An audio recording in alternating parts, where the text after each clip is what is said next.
a minute. We're going to kill this team. Look at them. And do you remember a particular feature or anything that stands out?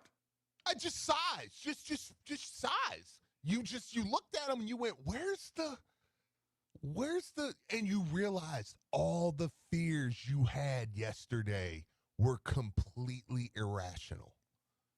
It was, you waited, and then out of the tunnel came Mark Pope.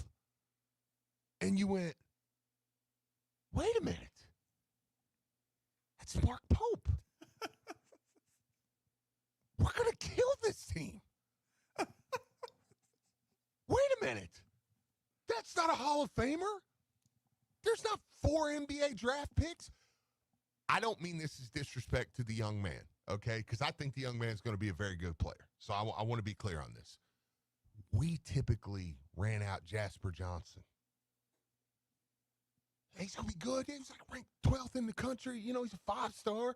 And I think the kid's going to have a very nice career. So I don't want to sound like I'm bashing the young man. But it's like, that was the freshman we had.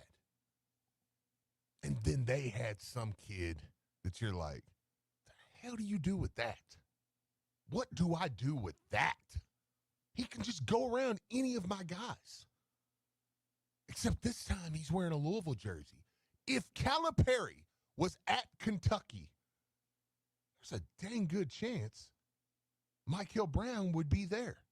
Or a kid we're going to have to deal with now that because since we got that bum team out of the way, we do have some big games we actually got to worry about, like Darius Acuff, who we're going to play in a few weeks at Arkansas, and Malik Thomas, that you're like, no, those freshmen can body for body with Michael. Like, they're really, really good.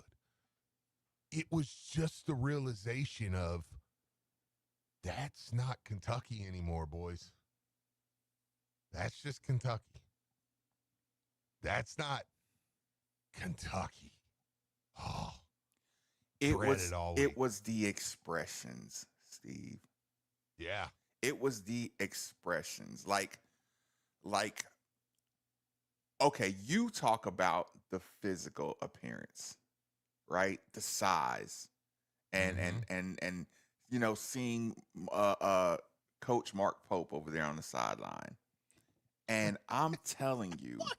Mark Pope on the sideline. They ran Calipari out of town and thought it was a good idea. Steve. Sorry. Just keep going. No, it's okay. You interrupt me at any moment. No. It's just when you said it, I'm like, they ran a Hall of Famer out of town. Oh, listen. And got Pope. The expression of their players versus ours.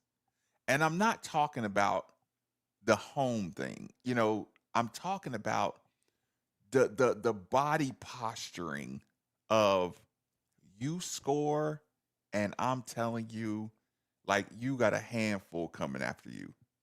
Mm-hmm. The look of let's just say a 6-man, like a Adrian Woolley, attacking their guys, just not playing over their head, just, we're better than y'all.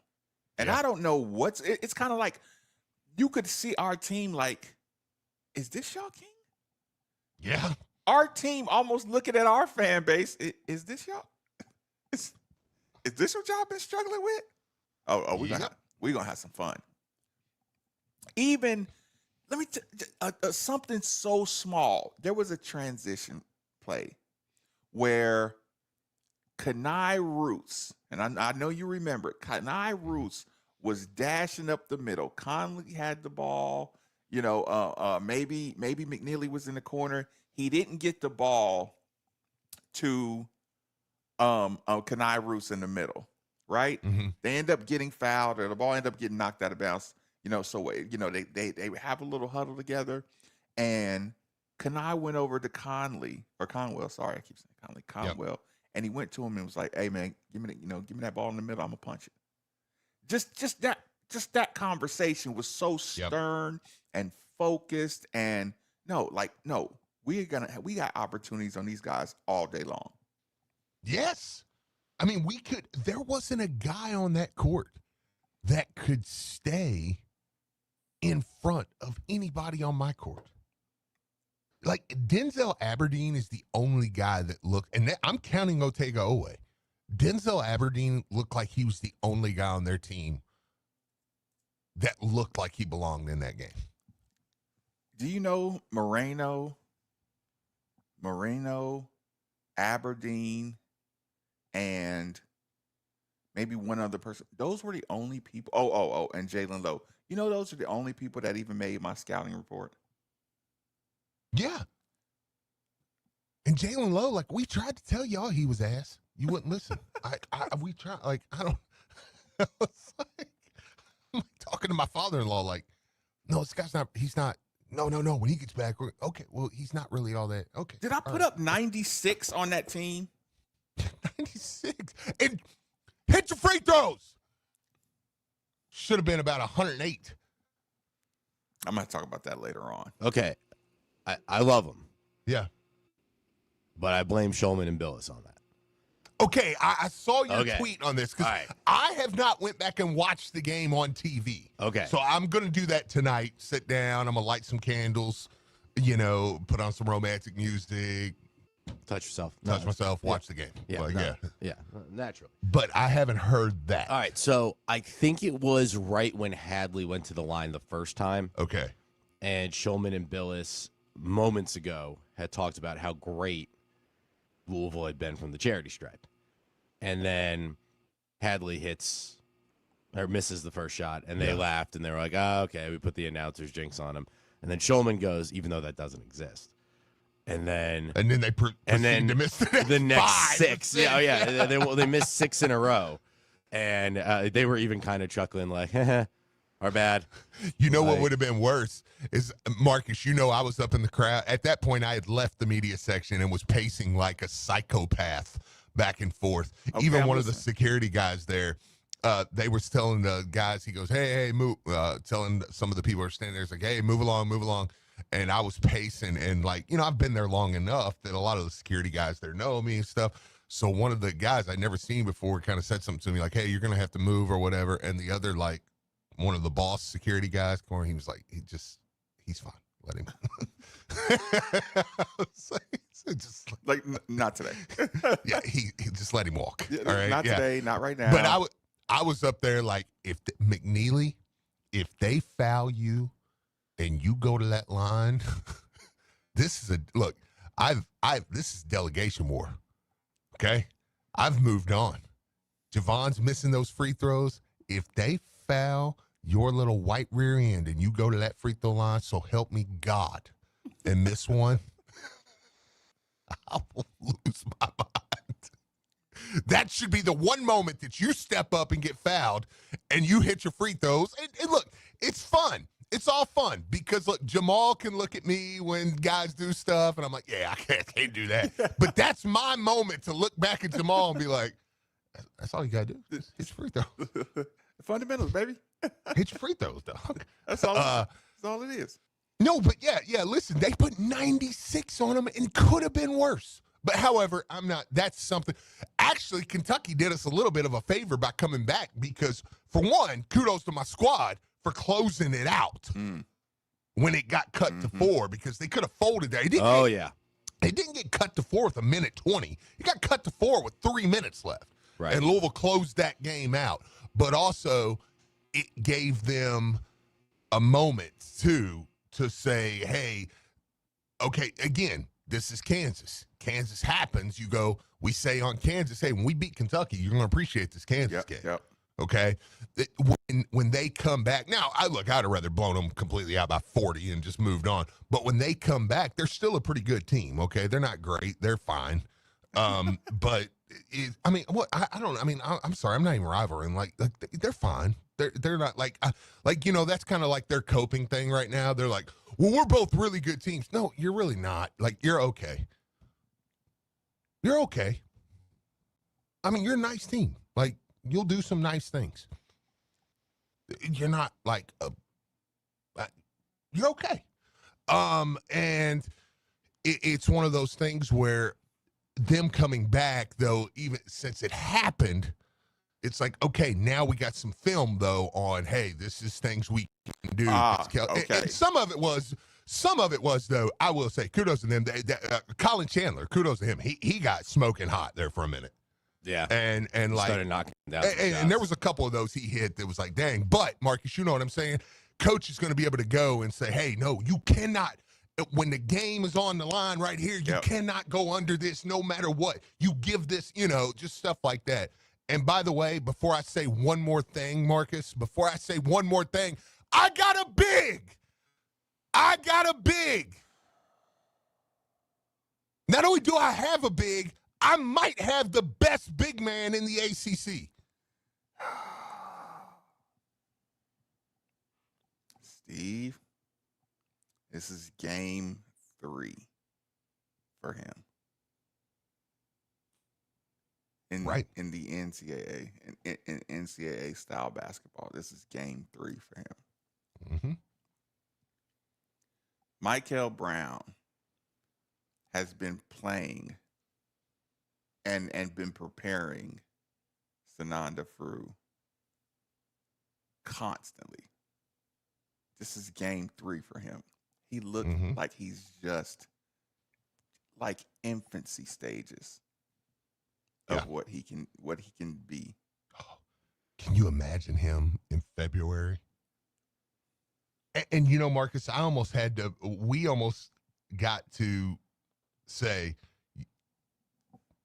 okay, for one, we watched and early, I think me and you both said, you watch his film, like he didn't really like jump super high. Like it felt like that dunk he put over Yelovich,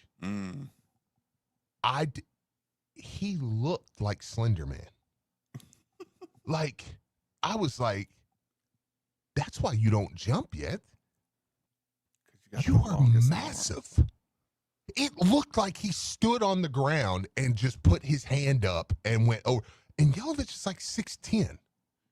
And he took that ball, put his hand up. No, whoa. Yeah, go ahead. He got control of the ball off of Michael Brown.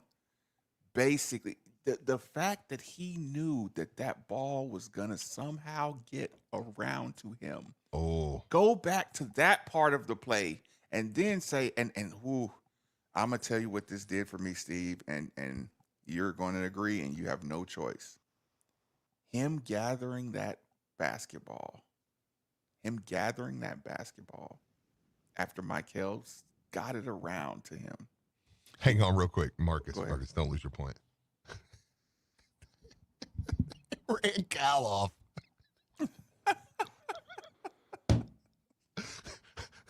I was like, is that Mark Pope? Mark Pope's walking out of the tunnel right now.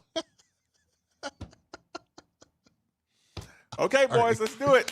Yeah, I was like, wait. It was almost like my eyes needed to see it in person. I was like, who the hell is that? Mark Pope. Is he coaching? What has he been up to? Where's their Hall of Famer? They were like, I was like, why did y'all get rid of him? They're like, we're mad. At what? We didn't like winning all the games against you guys and going to Elite Eights. Okay. I don't like his attitude. Yeah. Well, I'm sure this guy will do it a lot better than that. Go back to my It's a wonderful start. Listen. It just hit me. It hit me. Steve. Yeah. He gathers that basketball, and it's like we made the joke yesterday, like, you want me to dunk every time? Oh, yes, Sananda. Okay. Yeah. Okay, I will. He was like Happy Gilmore when Happy Gilmore hit a hole in one. Yeah. He was like, oh, that was a lot easier. I should just do that. And Chubbs was like, yeah, just do that. But here's the point, Steve. I'm not gonna think about James Scott anymore. Because I know he wouldn't have gathered that ball off that pass. Now, if he caught it, he would have been able to dunk it. but just gathering that ball with just good hands. Like I said, I'm not saying he got the best hands, but I know him. Listen, those bounce passes should have been kicked out of bounds by big men. Do the one where Sananda is in the second half. Sananda sets a screen. He turns and runs. He doesn't open up. He turns and runs down the lane, and Michael throws the no looker. That Sananda, I was ready to get mad at him because I was like, when it was coming to him, I'm like, he doesn't know this is coming. Like, this is all happening in split second, and he gathers it, and he was so flustered. But here's my thing: he catches it, he goes up to lay it up, and he's like, why don't I just dunk this? And he keeps it on his hand and just turns it over. That's what made it exciting. It's just at the infancy of the plays. I'm telling you, on the cuts and the pocket passes of this team, they're taking pride in making a beautiful pass, right? Like a team full of willing passers taking pride in making nice passes. And then you start cutting harder. And then, Steve. By the way, I know people want to get in. Let me just throw this out there. I know people. We'll wait till after the break. We're just gonna let us get everything off our plate, and then we'll have some people get in. Okay. Yeah. Give us about 6 minutes. Before break. Listen, sorry, I didn't mean to interrupt you on that. The cutting and the passing is hell for a defense. Mm-hmm.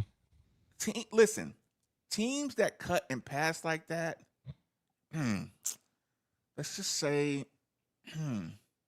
they look different. Let's just say they have physical limitations, so they have to play as a unit like that. You don't have teams usually with Big East. Okay, there's usually one Ryan Conwell, but there's not a Conwell, Woolley, Kanai, McNeely, Brown, Javon. There's not usually that complement of good players, all being willing, good passers, unselfish passers, and can really shoot like this team can shoot like they grew up with physical limitations. Yes. Is that fair to say? Yes, absolutely. Oh, absolutely. And I mean, just they know. Give me something.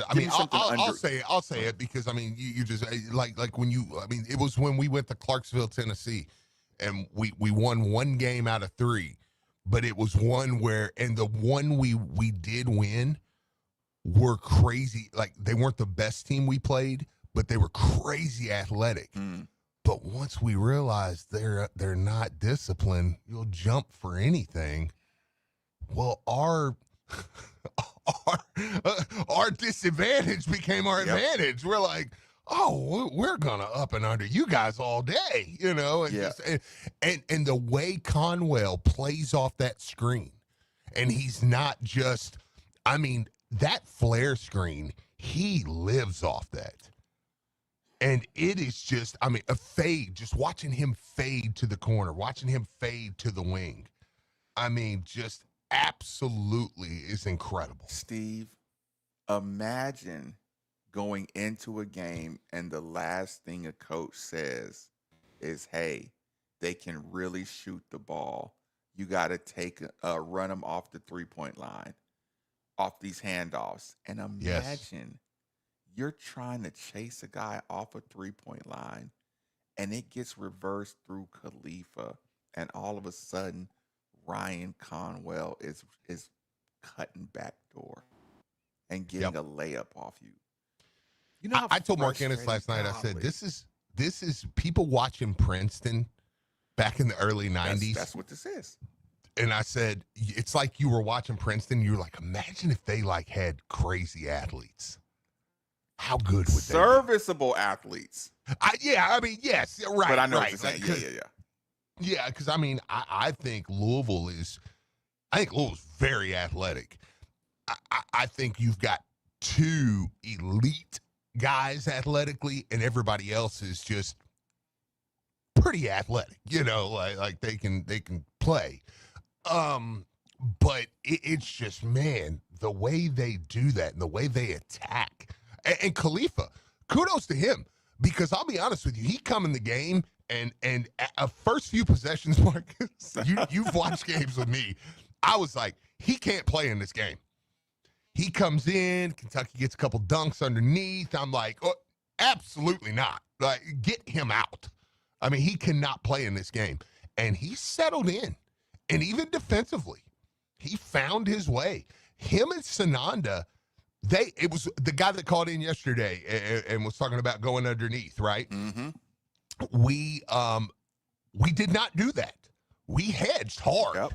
Yep. We hedged. It wasn't Chris Mack hedge all the way out there, but we hedged. Those bigs had to work. Khalifa and Sananda had to work because they were hedging hard. And Conwell and our off guards were tagging, not bumping. They were really tagging with their body. Just to, like the team effort defensively.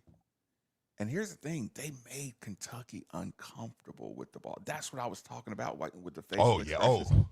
Y'all look uncomfortable trying to attack our defense. A championship player. There was one person, Steve, on that UK squad that was comfortable. Mm-hmm. Right? Mm-hmm. It was Aberdeen.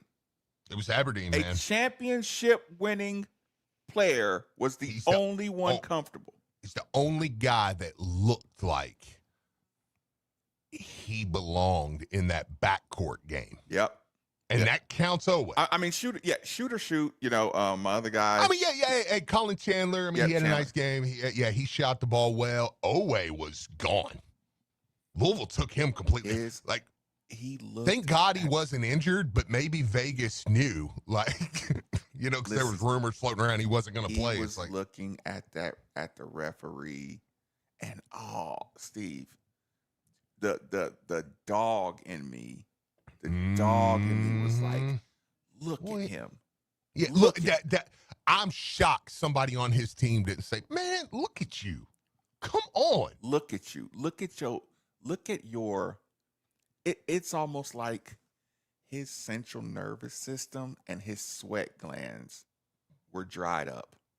His eyes were so big, and he just the way he was looking around, even when he got a bucket. It was the like way Louisville neutralized him, Marcus. That was one of the biggest shocks for me. And I'm of course I'll make this more about Louisville than Kentucky. Okay, but that's one.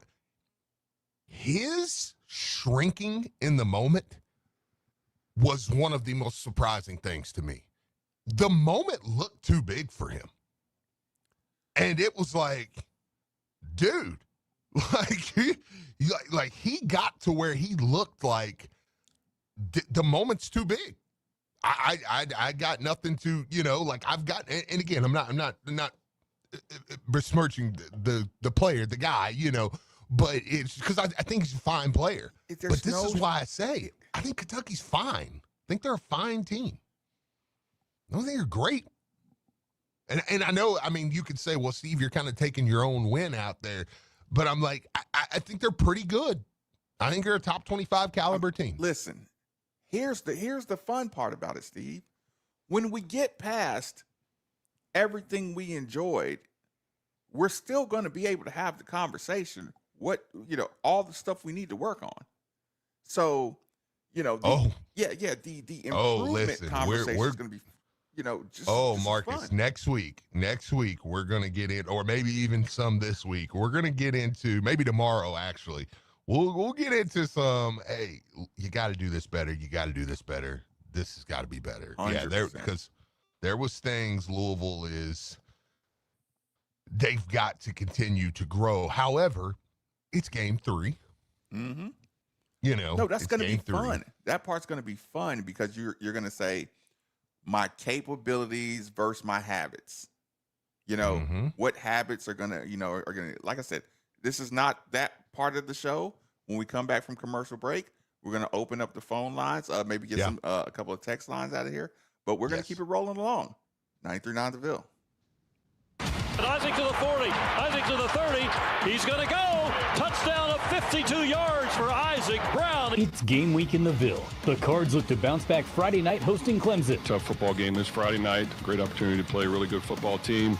Ton of talent, a lot of history, great coaching. It'll be a tough matchup for us that we got to prepare well and go out there and try to find a way to execute better. We'll have coverage all day leading up to kickoff at 7:30, and it's all right here on your home for the Cards. 93.9 The Ville and the ESPN Louisville app.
With the Better Business Bureau, let Citadel Roofing and Construction protect your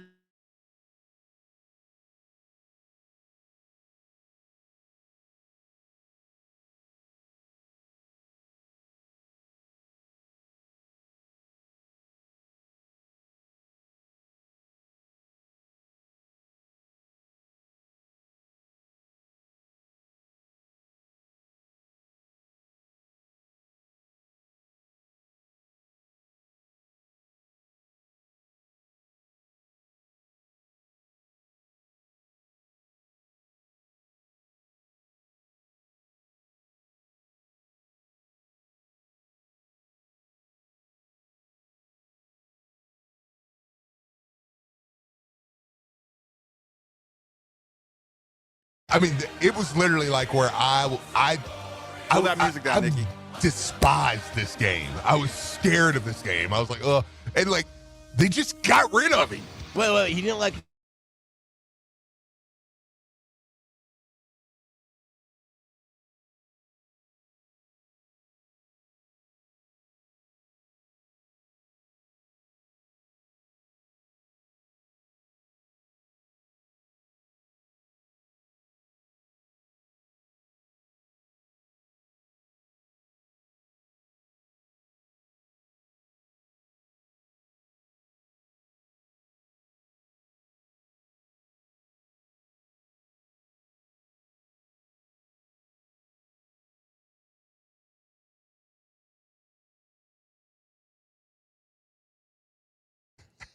Man, I love that. Is he? There's no chance he's coming back, though, right? No, because like I'll be honest with you, I'll say it right now. On November 12th, that Arkansas game's going to be a tough game to win. Like I was explaining to Elijah last night because man, he was just through the roof excited, and he got to go. And actually got to go and was with some of his friends that were Kentucky fans. So, like, it was, but he had Louisville fans. It was mixed company, that's fine. But it was that, you're growing up. It's that rivalry, and so he's locked in. Charity said Xavier was going crazy last night in the living room. He wanted to text his pops after the game, and she was like, no, let's not do that. Xavier was one to be like, y'all lost. But it was, it's just, man, going through like that part of it. It's just the fan base, man, the people, the kids that you won. Marcus, last night, that environment in that arena was insane. It was animalistic, man. It was special. I was listening to Pops because I was nervous. Our guy's here. Oh, what up, Todrick? Todrick. Uh-oh. Todrick. Todrick. I'm looking at you. Come on now. Yeah. I love Todrick, man. He'll die till the end. Look, he's like, we're gonna win the championship. It don't matter. We'll run it back in March. Yeah, good for you, man. Good for you. But yeah, people don't know Todrick cleans the office here. He's great. He might be my favorite UK. He might be my favorite UK. He is a fantastic dude, but he will talk crap to the end. Good for him. But yeah, you know what I'm saying? Like, it was that game, you won over a lot of fans. You won over a generation of fans last night, a new generation. Because you know why? There's a bunch of fans walking around here today that grew up liking Kentucky. You know why they did? John Wall. Guys like that. And Michael Brown being out there doing what he's doing.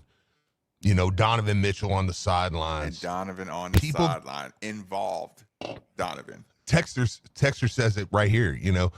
Every time they tried to start some kind of Kentucky chant, drowned it out. I mean, just drowned it out. Even when they were on a run, Louisville fans took their spot back. Louisville fans were like, no. There wasn't that. It sounded so loud on the TV. Yes. It sounded so loud on the radio. It was coming through. And by the way, like Leo's here, and shout out to Leo, like he was front row in the student section. Marcus, the student section was insane. Yeah, Leo, jump on here really quick, man. Jump on here really quick with us. You were front row in the student section, and you guys, good God, were incredible. Yes, wow.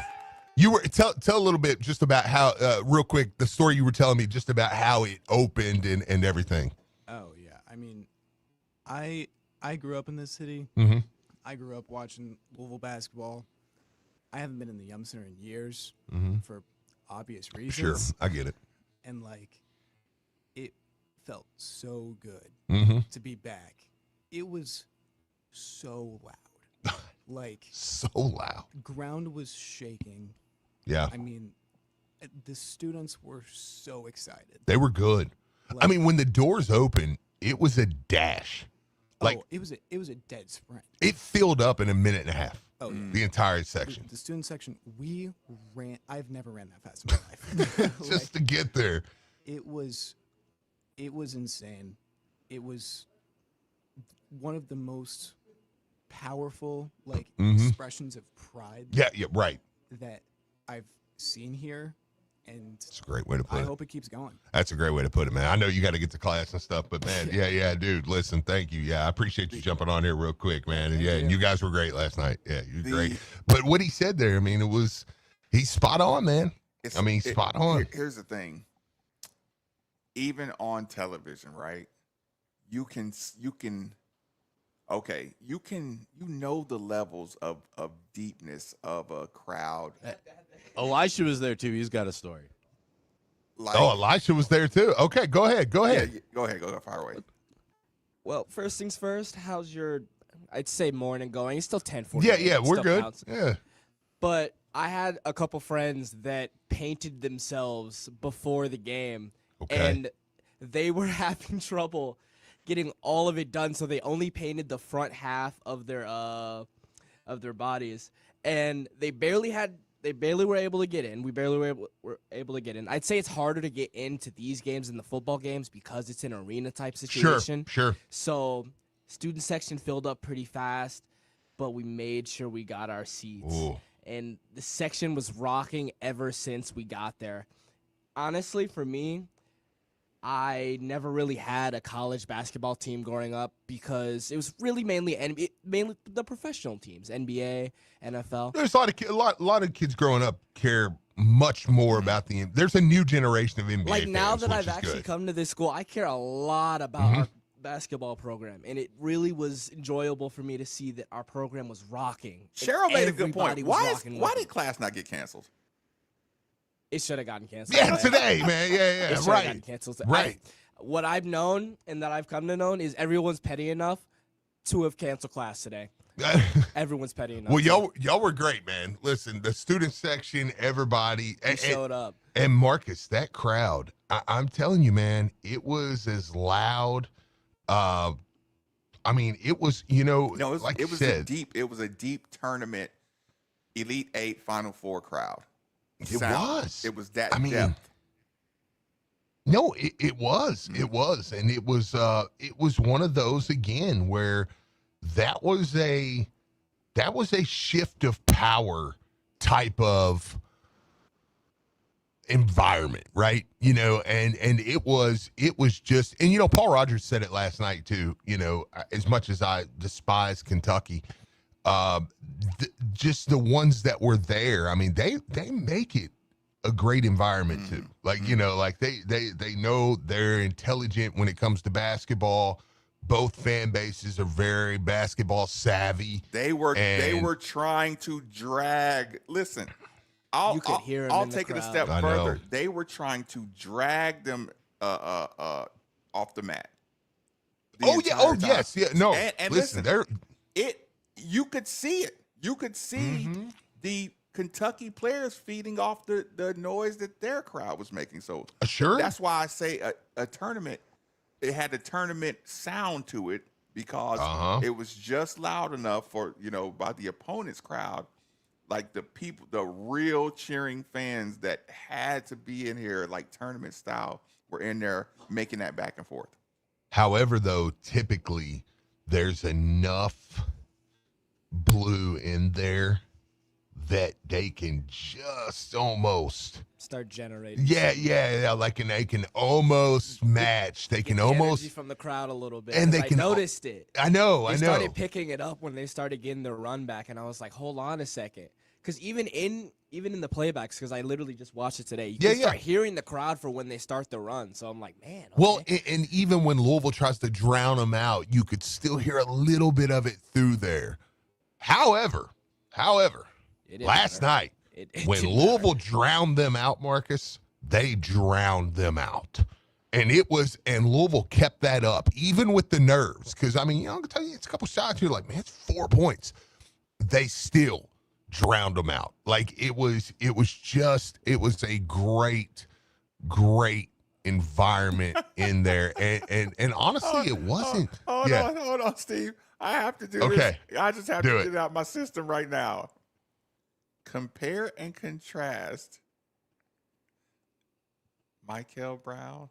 If you do that to me again, compare and contrast the silence for those 40. Oh, it was great. No, it was perfect because everybody did it. Listen, everybody did it. They went, it's loud, it's loud, it's loud. Everybody goes, oh. And then Marcus, all at once, he's laying there. This is where I go back to basketball savvy. It didn't take 45 seconds. It took about 12. And people went, oh, he's cramping. He's cramping. You could hear people saying it in the crowd. He's cramping. He's cramping. Yeah. It literally came like a wave.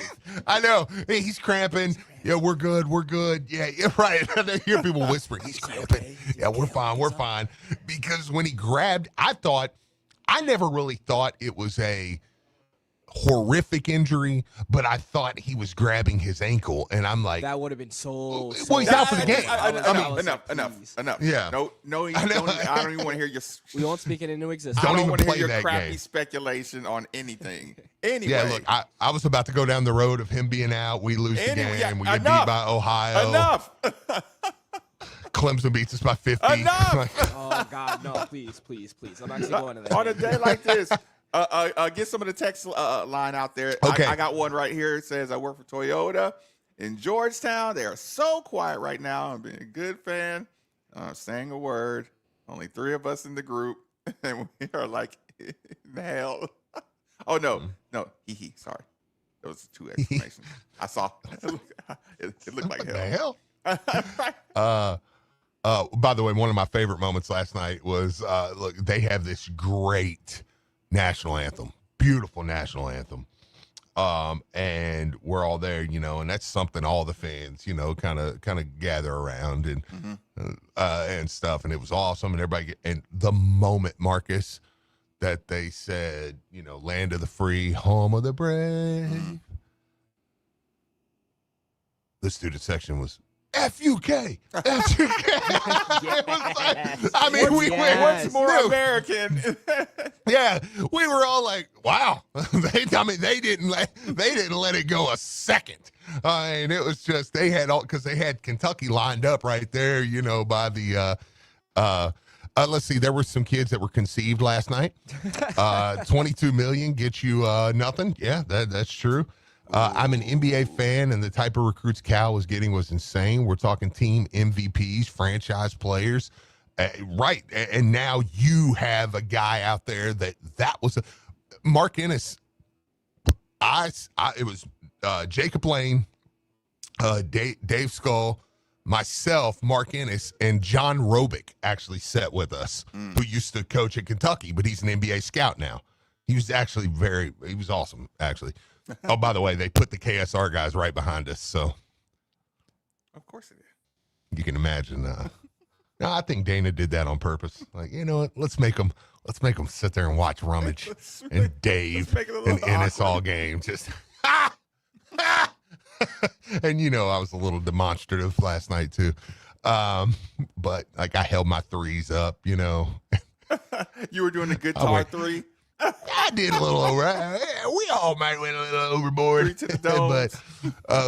But I mean, it was just salivating. It was, and John Robick sat on those benches with Cal. And I mean, he's just as, I don't know, some guy on Twitter the other day told me I glazed Louisville too much or something like that.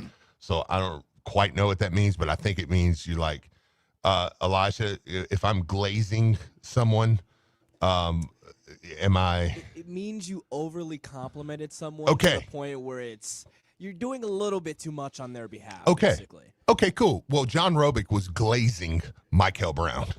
I mean, he was just like, this kid's unreal. Ennis will tell the story at 3:00, and you'll hear. I'm sure he'll tell this story. But I mean, there's one point John Robick goes. It was getting close, and he looks at Michael Brown, and he said, "This is where you just tell your." And again, he's a Calipari guy. He tells Ennis, he's like, "This is where I would tell Zero, just go make a play." and Michael Brown comes down, boom, boom, off the dribble, boop, and one. It's a 4-point game there, bucket. And it said, Roby just looks at him and said, see? You say, and that's how many times did we watch that happen to Louisville, Marcus? Where you're like, all right, Louisville's made a run. We cut it back, baby. And then they just spread us out and go boom, boom, boom, beep, bucket, and one. Well, there that went. The final point I want to make, because we're going to have a special guest joining us in the second hour. The final point I want to make with this offensively is, how many shots do you remember feeling like it's just our night? Not many. Not many. Like, yeah. Actually, when you go back and look, you're going to say, we left more food on the table than not. Listen, Woolley took a bad three, probably one bad three, I remember. Conwell should have gave it up in transition probably twice. Couple of mistakes like that. Cason Pryor was patient with the ball. We just knew Cason Pryor was going to get in there and jack that ball up from the corner, and he didn't. Nope. And he took his time. God, he did. He played 2 minutes. For the 2 minutes that Cason Pryor played, I was like, go get healthy. Just take your time. You know what? I'm not gonna say healthy. Go get stronger. Yeah. Go get stronger. Go get more confident. We're gonna need you. But just seeing him jog out there, be locked in, not shooting the ball in quick shots, I was like, this is a good chemistry. And yes, for us to get those good looks, because you know me, I spent the whole last year saying, where are our easy shots? Where are easy buckets coming from? Yeah, I'm interested to hear our special guest opinion on that one too. Just kind of like, hey man, you watch this team a lot. How they get? Roger. Roger's on the line. Do you want to get him in really quick? Yep, let's take it real quick. Yeah, because Roger waited through that. So Roger, go ahead, man. What's going on, bud? Hey, thanks for having me on, guys. I heard the guy from Georgetown story, and I've got a Georgetown story real quick for you, too. All right. Back in 1986, I got called back from being laid off, me and everybody in our crew. We were the first line crew in Georgetown. And because I was kind of fleshy, and I was a U of L fan, the upper management wanted me fired. And my boss rode me harder than anybody in the crew, hoping I'd quit and trying to find a reason to fire me. And you know what wound up happening? I got in the NCAA tournament pot with all of them, and I picked U of L to win it. And I even picked Cleveland State to beat Indiana. And I won it, and I took their money. And I never got fired, and I never quit. I finally went back to Louisville. Oh, well done. Appreciate that story. Appreciate you sharing that one. Yeah, appreciate it, man. Hey, I appreciate y'all having me on. Y'all have a great day. Same. What's the saying? Money won is twice as sweet as money earned. Roger, that was the sweetest pot that he's probably ever won out of anything any money he's ever collected. Was like, no, I'd give up half of my money just to win it that way. Look, David Blake from Chick-fil-A's here handing out gifts. That's how excited he is. He's out here. He's out here passing out free Chick-fil-A cards. Yeah. Yeah. Thank you, sir. Thank you, sir. Oh man. Yeah. Go ahead, Nick. Hit it, man. We'll get to break. That'll be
find a vibe.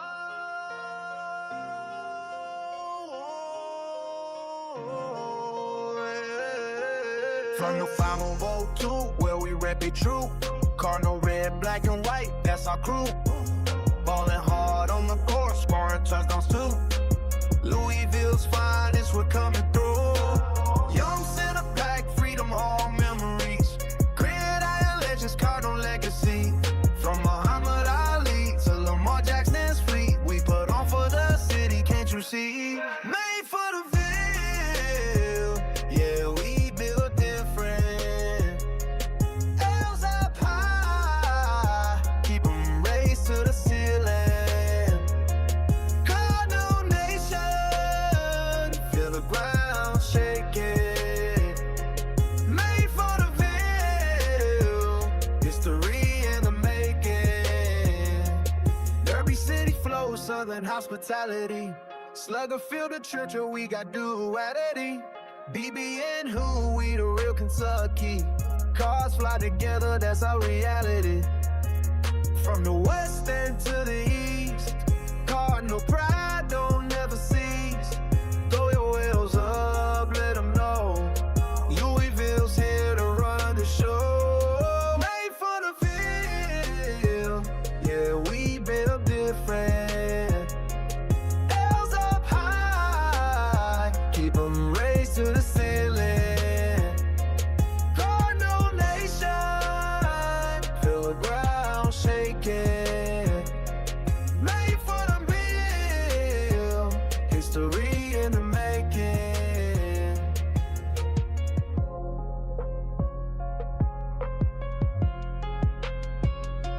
Made for the field, yeah, we built different.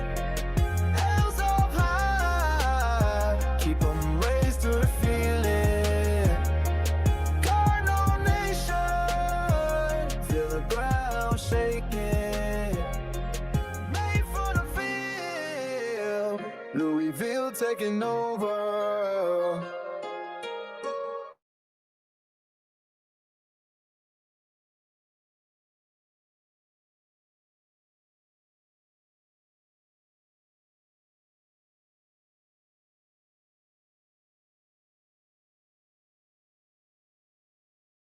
Gotten results that are 10, 25, even 100 times more than the insurance company's first offer. So if you've been injured, check us out online at demandsam.com or give us a call, 502-888-8888. Steve Rummage here.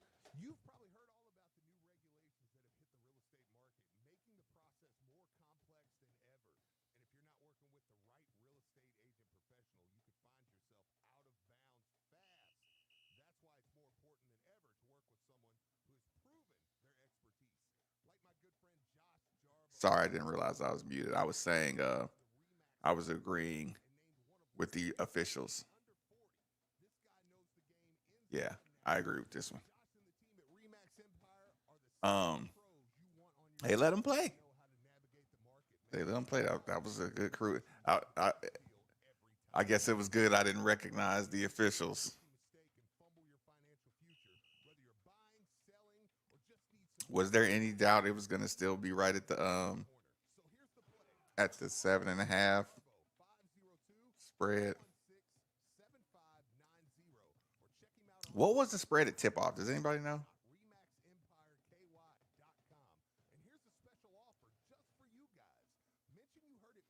Beat Colorado, beat Clemson. It's right around the corner. Okay. So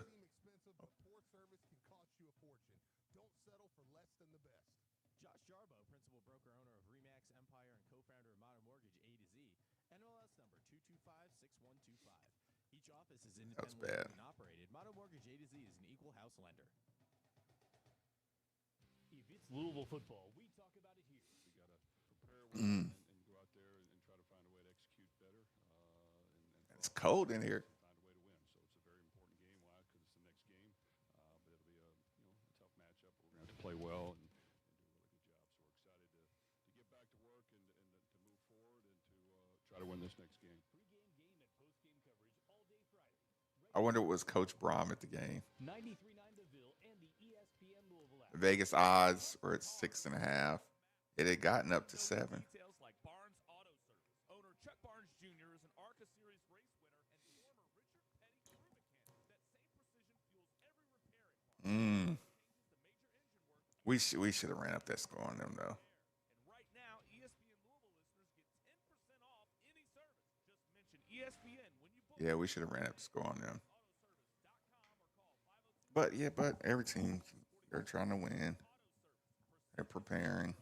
Running a business means wearing multiple hats. So if you're like me, you probably We had to started do out using your this to help us personal do some phone, good taking self-scouting. client calls and texts nonstop. We got to keep As my these business alley-oops grew, out of our I needed paint, something though. smarter. That's when I switched to Quo, the #1 business phone system. Quo works right on your phone or computer. No carrying 2 phones, no clunky landline, just one easy app you can try for free. Your team can share Yeah, one we number weren't and ready handle for that. calls and texts together like a shared inbox. Any teammate In can my jump into opinion. the conversation so customers get faster responses. And Quo's AI assistant summarizes your calls and responds to customers 24/7, so you never miss a lead or opportunity. All this starts at just $15 a month. That's basically 2 coffees. You can even keep your current business phone number. 7, Find wasn't out it? why 90,000 businesses trust Quo. No missed calls, no missed customers. Try Quo for free at quo.com/sports. That's quo.com/sports to try Quo free. QUO.com/SPORTS. Wasn't it You work 7? hard to build equity in your home, so why would you give that money to the real estate agents when you sell your home? At Elin and Elin, Okay. they know you deserve to keep more of that money. It's a full service. I don't think that commercial sounds up loud enough to get me. Even though you get full service. In the regular world, a realtor says that the commissions are 6%, and what we do is accept. Some of our finishing and transition we can get better at. Buyer's agent 2.5%. Ooh, the contact. Is around $300,000, so that's $7,500 more dollars in your pocket at closing. When Elin lists your home, it I'm immediately gonna have to goes give on 2 all shout outs right when we places get back, where buyers are guys. looking for a home. When I put a listing So, on the MLS, it is You're gonna have to automatically shared with all bear the with me a bit.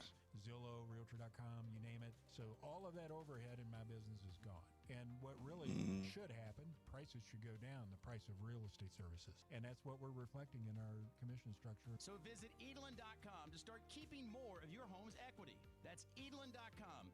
I know. Your home just will I know that cold weather is here now. If you're that energy bills Century keep Mark would have climbing, been it's time nice. to call First Choice Insulation. They are your local attic and crawl space That insulation Century experts. Mark would First have Choice been Insulation nice. keeps the cold out, keeps the I comfort agree. in. They've worked on major projects like Denny Crum Hall and with the top builders across the region, so you know you're going to get top quality every time that you can trust. Stop burning dollars to heat your home. Call First Choice Insulation today for a free consultation and mention ESPN Louisville. You'll get $300 off your next project. So First Choice Insulation, 502insulation.com, or you can give them a call, 502-802-9730. Louisville's first choice for insulation. Here's the pass, and it's intercepted. They won't give the ball back to the equipment manager, though. Give me that ball back. That's our ball. But Zeffian Wade is relentless, and he's fighting for the ball, and he's got it. I know. I hate going to battle light-handed or undermanned or woman. I know, even on the TV. But thanks to Ellis and Bodenhausen, I was able to not only protect our football, but protect my body from further injury as well. Ellis and Bodenhausen made sure I was ready to go, just in time for that big win in Miami. Book your appointment today. I do agree. The Century Mark look nice on the scoreboard. Do you want to grow your business? ESPN Louisville wants to help take it to the next Chillin'. level. Let ESPN Louisville assist through the best sports talk, the power of local and national sports news.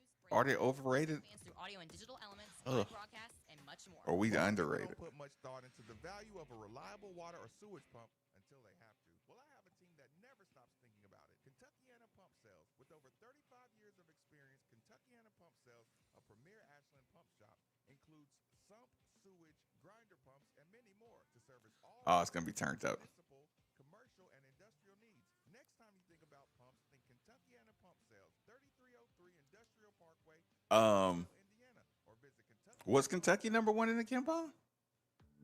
Residential shingle roofing and commercial flat roofing are two very different sciences. Shingle roofing is water shedding, while commercial flat roofing is essentially waterproofing. That's why you need a flat roofing specialist on your commercial roof. Roofing Solutions has decades of experience on thousands of commercial roofs. Really? Schools, industrial facilities, facilities, shopping centers, all types of roofs, all kinds When we come back from break, I'm gonna have to mute the music. of America's foremost roofing I'm gonna have to mute the music for a second, and I'll do the commercial reads, and I'll bring us back on. important projects. Roofing Solutions is your choice for your commercial flat roof. Call Jim McGraw at Oh, I do want to know what those rankings gonna put us up at. 58. That's 5. A lot of eyeballs on that TV last night on a Tuesday, Tuesday night. Woo. Roof Solutions is the solution. I forgot to put in my fantasy.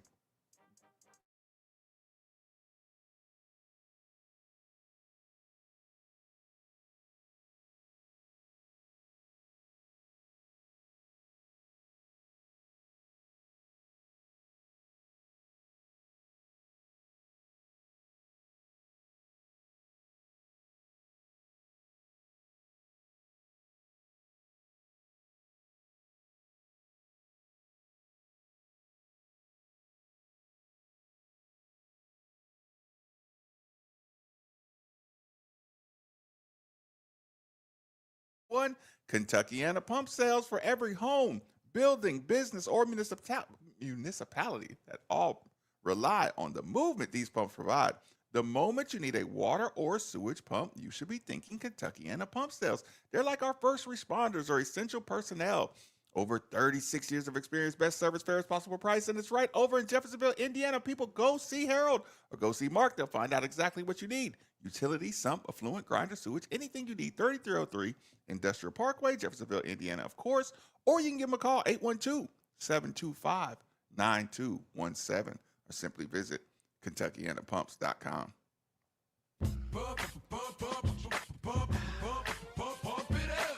Whether you were watching from the stands or watching from your living room or anywhere in between, there was not a better brain with a closer view than one Bob Valvano. Thanks for joining us on Middays with Marcus Maven. How's it going? Well, it's good to catch up with you guys. It's quite a night, to put it mildly, last night. That was unbelievable in a lot of ways. Really, it was great. Well, listen, you are an expert at what you do. Kind of walk people through your experience. Well, there's so many layers to this. There really are. I mean, I was at practice the day before, and they had a good practice. And it always makes me nervous because, they have that old saying, bad rehearsrsal, good performance. Is that the coaching you?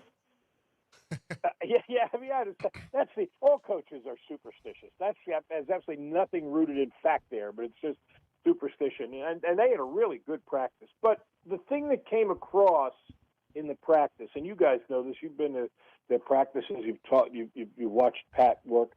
He instills. It's a very fine line. If you push too far and guys get cocky, that doesn't work. And if you don't give them enough confidence or boost their confidence in a game like this, that's going to work against you. You got to find that fine line. And I think he found it. And of course, you got to have good players. I mean, he's put together. This is a cast of characters that is terrific. And they're good kids. I know everybody wants to make too much of that when you win. You always say kids are great, but they really vet these guys. Yeah. I mean, they call their junior high coaches. It's like I wish the government would vet people like they vet their players. I mean, these guys they're unbelievable. And because of that, they respond and they look out for each other.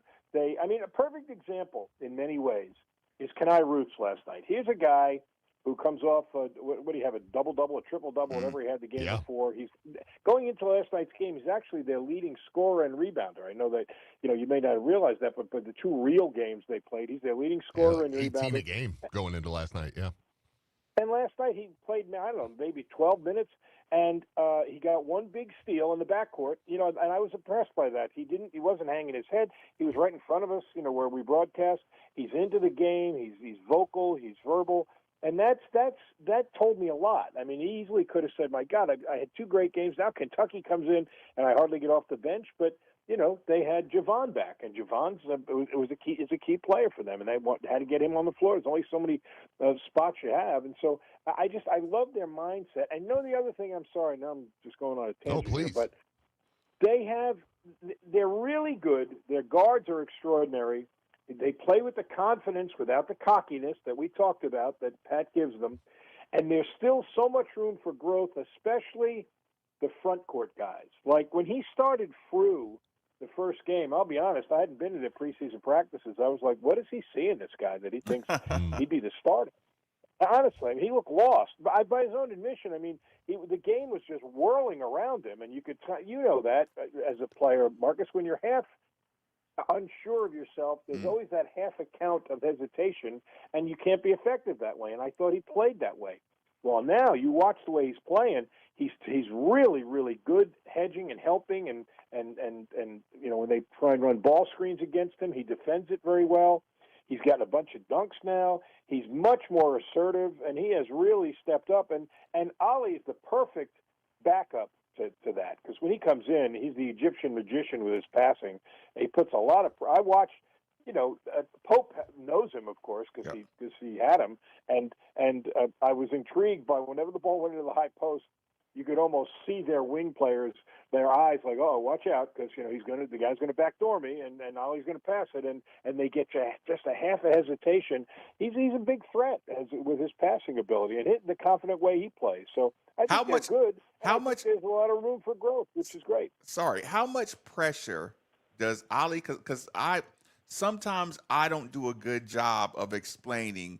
A defensive guy will know the back door is coming.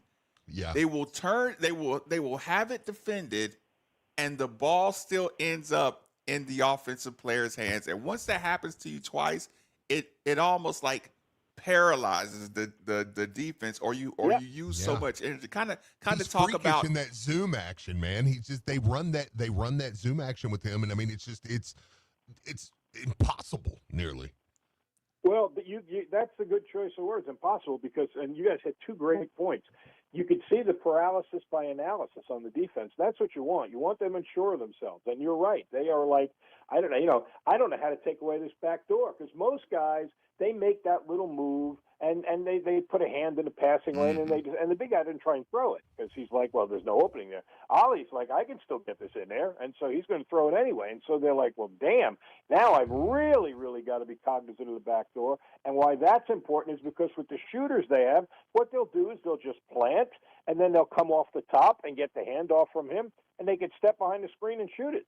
So, I mean, that's the thing is it wouldn't be so effective if they didn't have guys who could just come for a handoff and step behind the screen and tee it up. But they do. They got a million guys who can do that. So, I mean, now all of a sudden it goes into the post, and what are they going to do? Is he going to try and thread the needle on the back door? Is the guy going to just plant that foot and turn and come off the screen at the top and launch the three? It's pick your poison, and that's quite an effective weapon for a guy who, he's not going to be. I'm not sure any of them are going to be great threats to score, but they are. But I'll tell you, I mean, Frew's getting involved in things. He's turned into a dunker. We need a name for his dunk, though. Maybe the Deutsch dunk or something. That might work. How about that? I'm sure you've been trying to figure out a catchy phrase. Let me ask you this. Talking with Bob Valvano here. Defensive side of the ball, I felt like they had pressure, and their hedging just made it so much easier on the guards by the bigs just stabbing at the ball. What did you think about the defensive side of the ball? Oh, fun to talk to a guy and guys who know the game, because you hit it on the head. Their defense last night was connected. Yep. They were dialed in. Frew was really good at that. I mean, he was stepping out. I always say you want a simple yardstick for if your defense is getting its job done is how often they can make the guy with the basketball having to three-quarter turn his back. Yep. He can't just face the basket. He's got to play. And when they came off screens, he made them go east-west, sometimes going backwards, because he did such a good job. He got his hand on a couple of dribbles. He did a great job there. But then the guys away, that doesn't work if the guys away from the ball aren't rotating.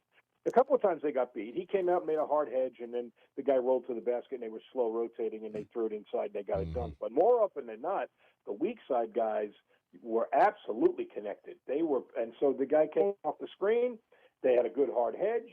They had nowhere to go off the dribble. They looked for the cutter. The cutter was taken because they rotated. If they threw it to the corner, they managed to close back out on that guy. That is a connected defense. That was as good. They gave up 80-some-odd points, and that still may have been as good a defensive game as they played. And you could see it in how many turnovers they created. I mean, that was one thing Mark Pope talked about before the game, and if you look at the stats, It's an old school stat, but he said when we're good, our assist to turnover ratio is very good. Well, it wasn't very good last night, and Louisville's was great.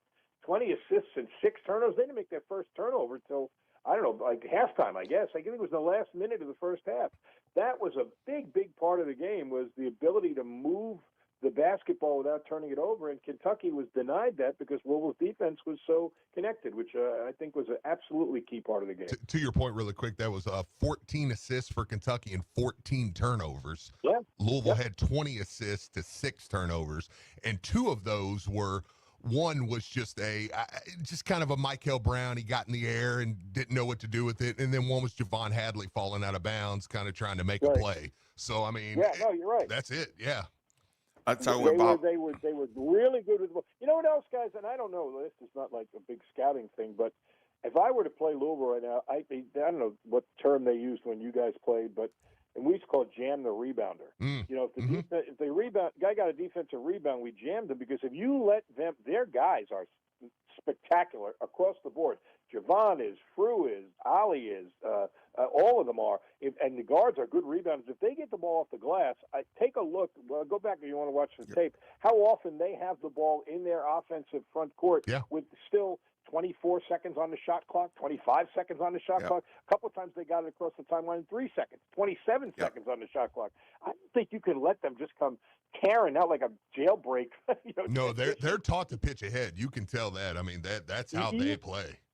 You got to jam that guy. I mean, slow him up a little bit, because they're still good in the half court. But boy, when they get in the transition and they're spreading you out and they got shooters everywhere, they are really, really hard to guard. But they're just letting them take it off the defensive board and come straight downhill. It's unbelievable how quickly they get down the floor. And I don't know, somebody's going to have to. I think you pick your poison, because if you do that, you got one defender who's kind of hung up in the backcourt, and now if they do break that initial pressure, you're going to have even more room to get shots. So you've got to. But I don't think you can just let them fly down the floor. What helps is how good they are collectively rebounding. You know, McNeely, Pat tells us that all the time. Yeah. He's not just a little standstill shooter. He gets in there and he'll mix it up and get rebounds, and when he does, he takes off down the floor. And all their guards are really good in transition, and it helps that Michael is a pretty unselfish. Doesn't capture it. He sees the floor and he knows how to play. That's a good way to put it.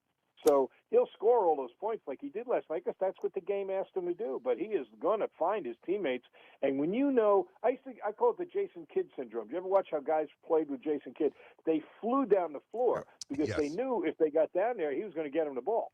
And that's how it is with him. If you play with Michael and you move your butt, he'll find you and he'll get you some shots. So it makes it so guys are playing off the ball really well. Conwell does a great job playing off the ball. Marcus, do you see that?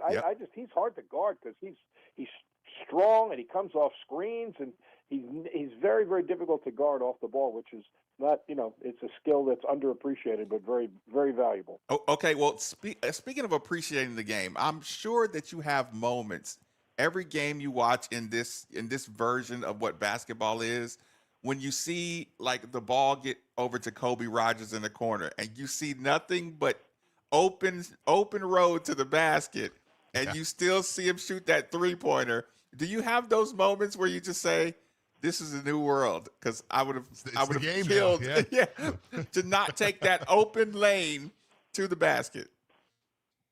Yeah, that's it is. I'm trying to find a clever response, but the simple, straightforward response is, here's a good response. My great-grandfather used to deliver ice for a living. That's what you did. The times change. I mean, that's and you're not doing that anymore. Well, that's how this game is now, and it makes sense. I mean, it's worth 50% more, and you got to, in the long haul, you put that ball in the corner 10 times, and he shoots 10 threes, he's going to wind up with more points per possession than if he drives it to the basket. And they're smart enough to know that. These kids are sophisticated. The coaches coach it. But, yeah, it is. I mean, I've had a bunch of games where, broadcasting guy comes down and they're on a 2-on-1 and he runs he runs backward. Yeah. He runs, to get behind the line. And that's how the game is played. But I don't know if there's – the only thing I would suggest, if you want to start – and we don't want to get into that right now, but that 3-point line, the arc that comes out from around the circle, maybe it should go straight out of bounds. It shouldn't straighten out in the corner. It makes that corner shot closer, and that's where everybody runs.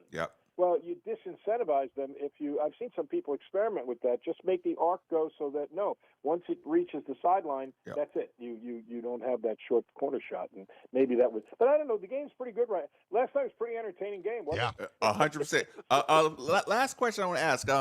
Kind of late game execution. Of course, I'm a Denny Crum. Full court press. 2 guards screen across from each other, reverse pivot, come to the ball. Was there that much uncomfortableness getting the ball in bounds and getting up court against the full court press? Anything you noticed? That's just an epidemic right now. I mean, I'm amazed that guys don't do the most simple things. Like, it's the only part of the game where it's completely legal for you to put the ball under your arm and run with it. And guys don't do that. They go out of bounds after a basket, and they just stand. They stand. And every time you run and sprint, you change the passing angle. It's very hard for the defender to stop you. So they don't do. The guy with the ball doesn't do a great job. As you said, I don't think they screen particularly well there. They just. I'm not even sure why that is. But once they got it in, I thought they were good because they had a good principles. They brought Hadley mostly, but some other guys to the middle. And you always, you know that, right? Hit the middle, look opposite. Yep. That was what we were talking like when we were 8th grade. So they did a good job there. But no, I don't think anybody's – I don't know why guys don't press anymore. You would think it would be the perfect environment to press because people play more players and the game has more possessions. So if you give up one – I used to hear Dean Smith talk about that. He said, we press because, we do this, and then if you do that, we try to do this, and then if you do that, and sometimes you score. Big deal. So we take it out of the net and we run it back at you. It's just – back then there's no three-point shot. It's just 2 points. Well, I don't know why guys don't press more, but they don't. But I don't think they were particularly bothered by it. But yeah, it always makes me uncomfortable the way guys try and inbound it against pressure. They're not great at it. That's for sure. Okay, are there any more takeaways? Any underrated parts of the game that you just kind of want to throw out there before we get you out of here? Well, I love the confidence they have. I mean, they have guys stepping up from mid majors and stepping up and playing against Kentucky and on the floor. He's got them on the floor in the last minutes of the game and totally confident with them. And I don't know what the ceiling is for this team. I'll tell you one thing. My other takeaway was the fans should know this. I'm sure they do, but it as a player. Even the pros talk about it. The added boost that a home crowd can give you when they are dialed in is, I don't know how many points it translates to, but they were locked in from the start last night. That was as big a home court advantage, I think, as I've ever seen Louisville have. And again, let's not kid ourselves. We've had a bunch of games against the boys in blue where there were a lot of blue shirts in the building. Paul Rogers said that was probably the smallest percentage of blue he saw in that building in all the games he's been doing there, and that's saying something. So the fans were a big factor, and they got off to a great start. The first possession, they forced the turnover, and then the scripted play they had right out of the locker room was to get Conwell a drive, and he drew a foul, which is what he's been doing a great job of, and that settles you down. Your first possessions were right off the blackboard. So I mean, the other takeaway, the fans were. They not only were loud, they were happy. The atmosphere in the building was like it hasn't been in a long time. It was fun to see. I mean, it was, I don't think you can minimize the impact that that crowd had. I think it was the second biggest crowd they've ever had at the I looked it up. That's what they said. They played Notre Dame, was only about like 100 and something people more, and this was the second biggest crowd, and it was a crowd that was engaged. I'll tell you, they were definitely into it. I'm sure Locke is the only person you can track down to disagree with the fans having anything to do with the energy in the game. All right, listen. He doesn't think fans impact the game. Wow. Well, thinks road. It's easy to win on the road. It's easy to Just go in. Yeah. His home court advantage nonsense. Yeah, I've heard that. Listen, Bob, more than welcome anytime. Great to have you. Great to catch up. We're going to start doing this more. Love It's talking bigger basketball. games. As we get into the ACC, we'd like to have Mr. V on the day after games if you're available. And, man, really enjoyed it. This is great. I am at your service, gentlemen, and thanks for being kind to my son. I appreciate that, too. So. Absolutely. Some of us have to be. I appreciate Bob Valvetto. Quick commercial break. Let's get a good reload here on 93.9 The Ville. From Mayfield to Manchester. And they got it again back at the 40-yard line. And Lexington to Louisville. does know his stuff, doesn't he? It's another Friday night showdown against the Clemson Tigers. Our coverage begins at 6. You gotta go as hard as you can go. On your home for Louisville football. We gotta step up to the challenge. 93.9 The Ville and the ESPN Let me turn Louisville it down. app. Turn to Shaheen's Uniforms. They understand the importance of a polished appearance. The range of business uniforms is designed for comfort, durability, and style, no matter the industry you're in. The best part, they offer customer branding services. Nah, he went got that money. Your company's identity. From the office to the job site, they got the perfect uniform solution for your business. Elevate your team's confidence and impress your customers. Ready to take Like when you got paid. Shaheen's Uniforms today to discuss your uniform needs. Shaheen's Uniforms, where experience, quality, and your business's image. Let me see. Recycling easy. Step 1, bring your scrap metal to any Midwest Metals location. Step 2, we weigh your haul while you relax. Step 3, get paid. It's that simple. We accept. Yeah, we gotta keep getting Bob on. Facilities as well as steel at our Shelbyville and Lexington locations. For years, Midwest Metal has been serving our community and spreading the word about the importance of recycling. Visit us in Louisville, Shelbyville, or Lexington, or check out mwncorp.com for more details. Midwest Metals, recycling made simple, cash made easy. It was great passing. You know, it's crazy. You know, it's funny. This team passes so well Baked goods with no dyes. that a bad shot sticks out like a sore thumb. And usually you have bad shots all game long. On orders within 20 minutes. Hot from our oven to your door, and hey, ESPN Louisville. Oh, for sure, Jason. 10% off your order. Code ESPN. Visit us I think just a win like this just reinvigorates everybody. Tired of that squeaky, unreliable garage door? Louisville's trusted experts and residential garage Even if door not great, installation and repair. a very willing rebounder. Appreciate it. It's my public service.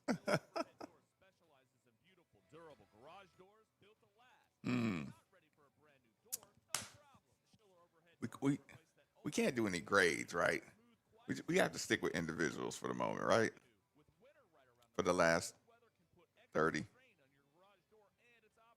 So now's the perfect time to make sure everything's running smoothly. Schiller Overhead Door also offers commercial overhead doors, dock levelers, and commercial operators to keep your loading areas safe and Keep this energy rolling and show up to the Clemson game, please.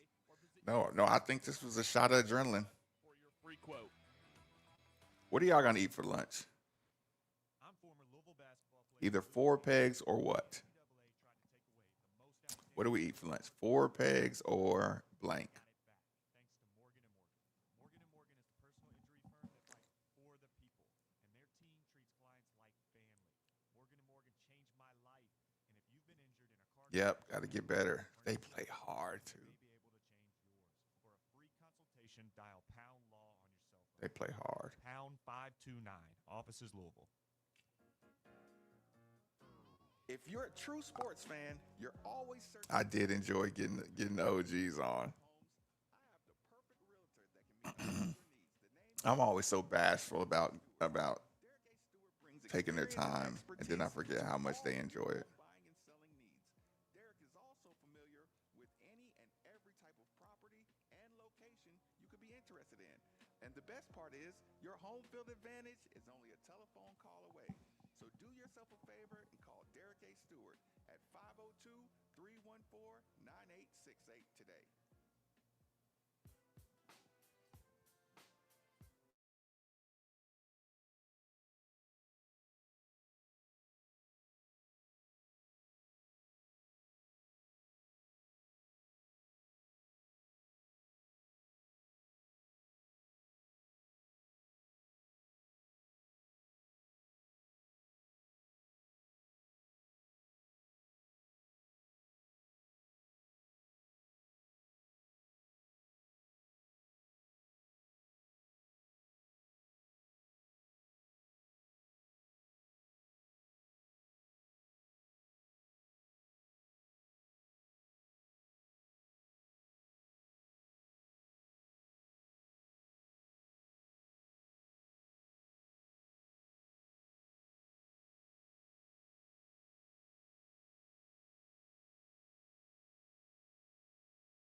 got a little behind. But let me give a quick shout out to the Grout Medica Louisville.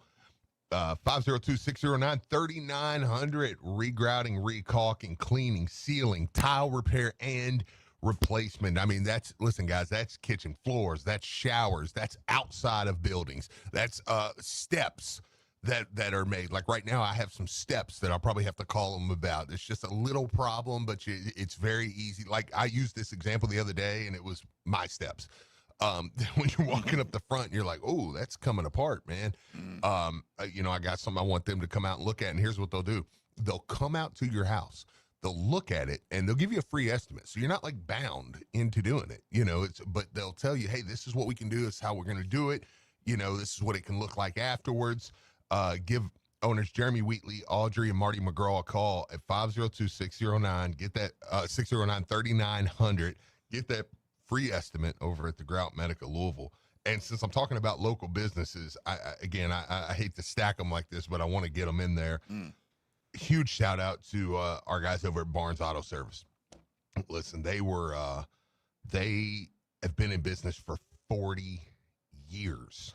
Okay, 40 years here locally in Louisville. And talking about guys, I got to meet Chuck Barnes last week. He come in the studio, amazing dude.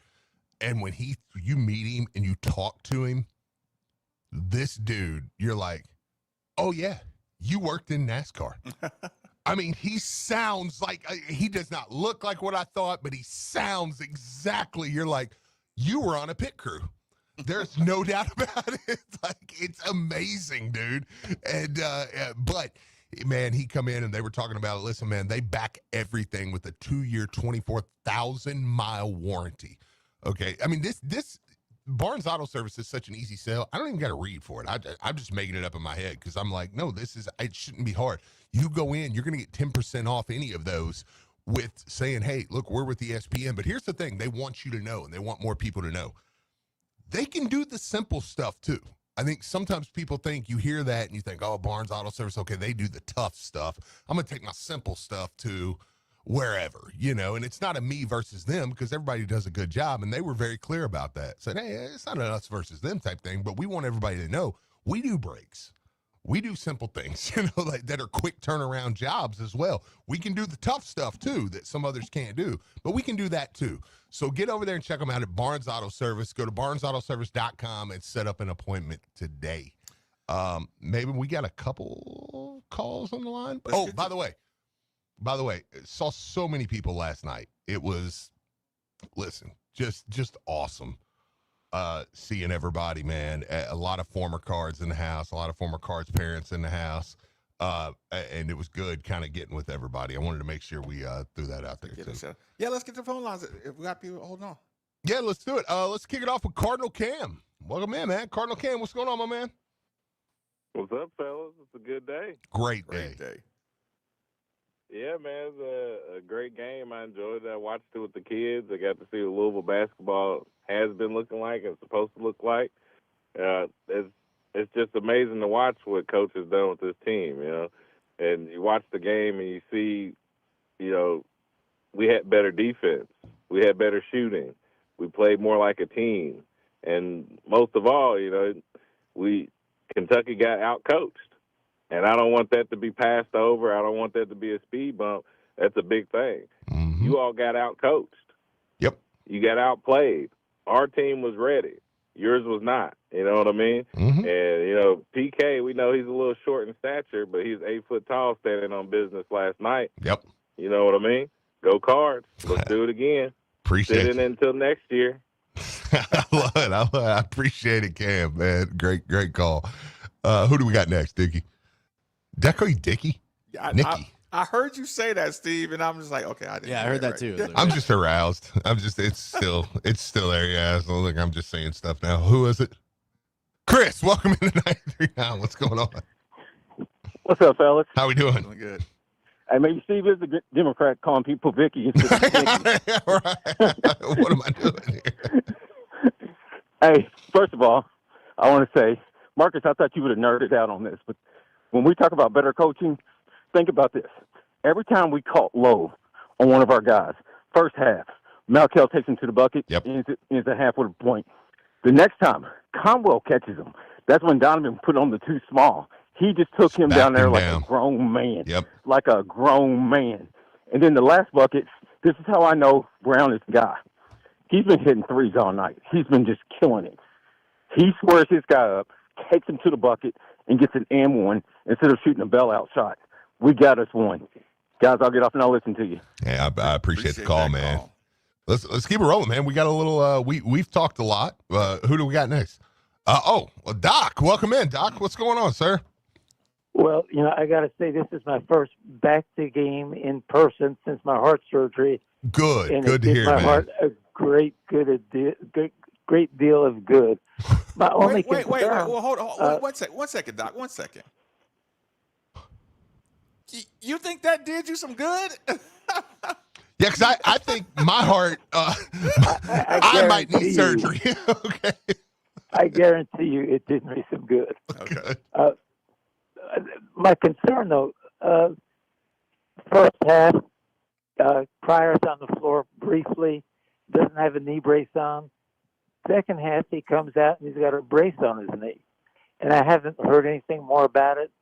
Maybe there's something mentioned, but do y'all know anything about that? I'll just say this. I stayed after for a while, and without obviously breaking protocol or anything, I think it was just, honestly, I think that was the plan. I think they just don't feel like he is fully back yet, and I think they played him a little bit.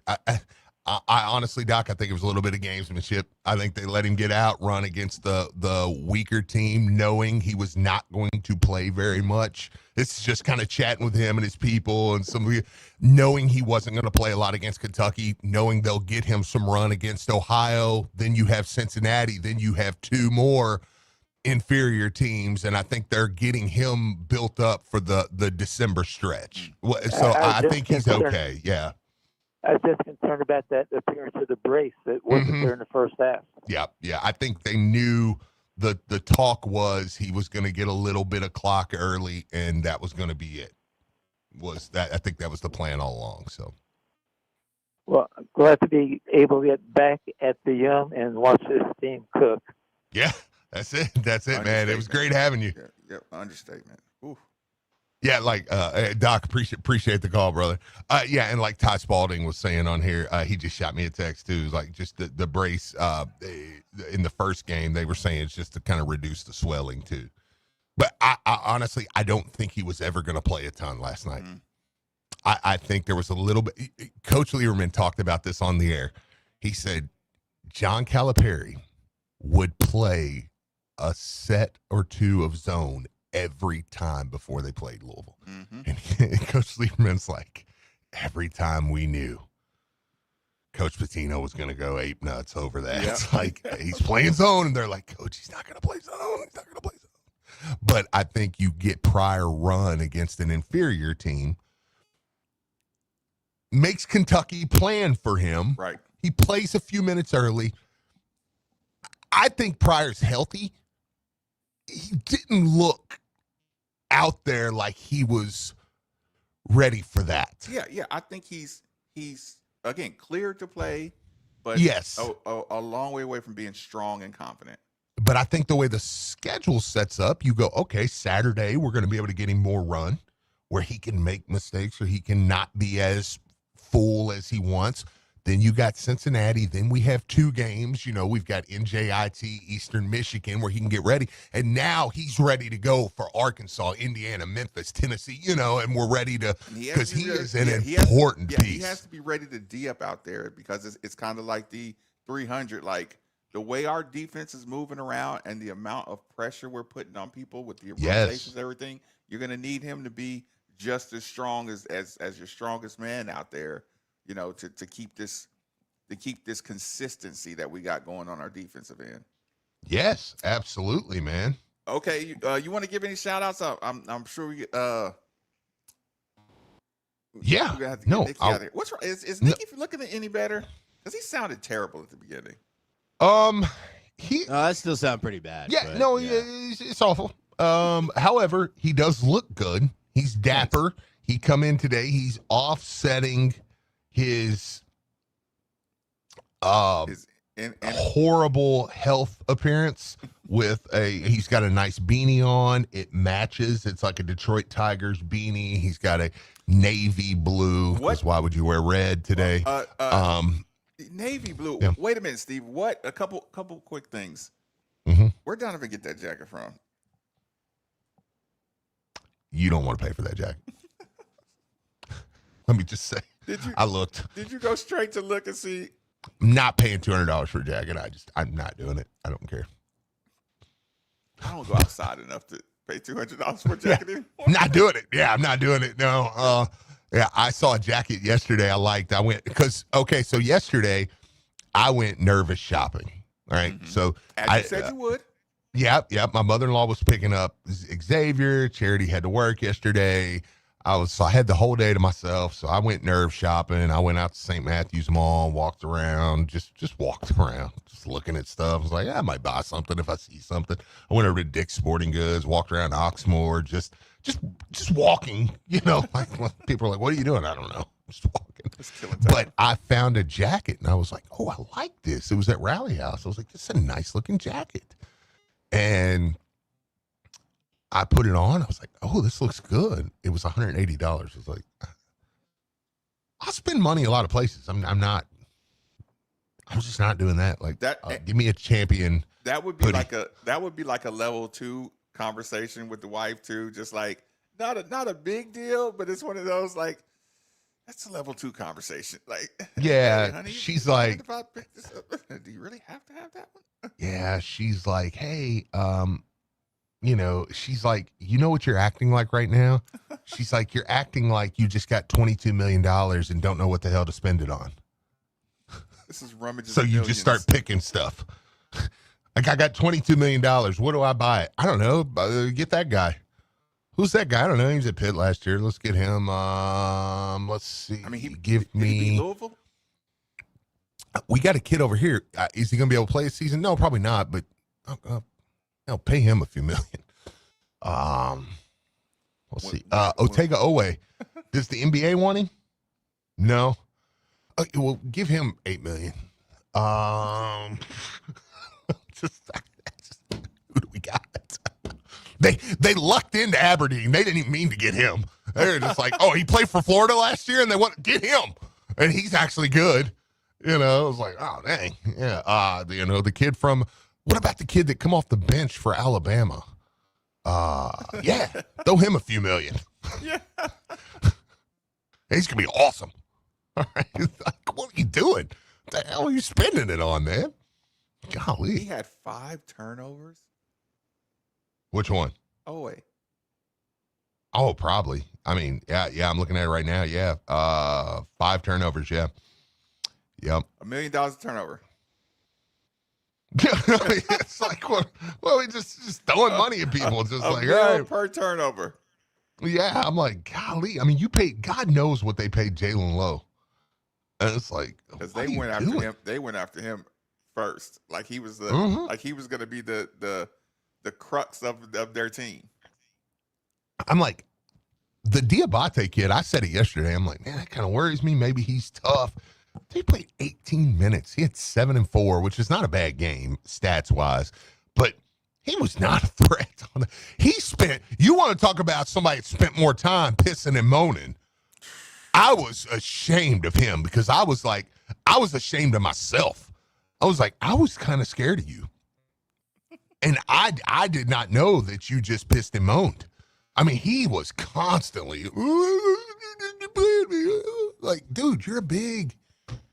Like, God, he was the equivalent of if an offensive guard went over and just constantly looked at the official and was like, he's got his hands on my face. Listen. Okay, well, you're a big guy. For this to be one game, I saw a lot of emotional red flags, behavioral red flags on that Kentucky team. They're pouty. Yeah, that's what I'm saying. Without this being any rivalry talk, my conversation as a Kentucky fan would be more about their attitudes and behaviors and emotions than it would be the actual on the court play. Maybe you shouldn't make it rain money on your entire team. How about that? Because then you get that. You get $5 million. You don't call foul. Listen, they're feeling bad. You want to make somebody feel good. Steve, give them a shout out. Make somebody feel real good. Get over there to my friends at Tri-State Men's Health, man. There was a lot of excited people in the house last night. And listen, I was one of them. And I was able to get up. I was able to get up and pace and walk. And I mean, listen, just my energy was fully there for that game all the way.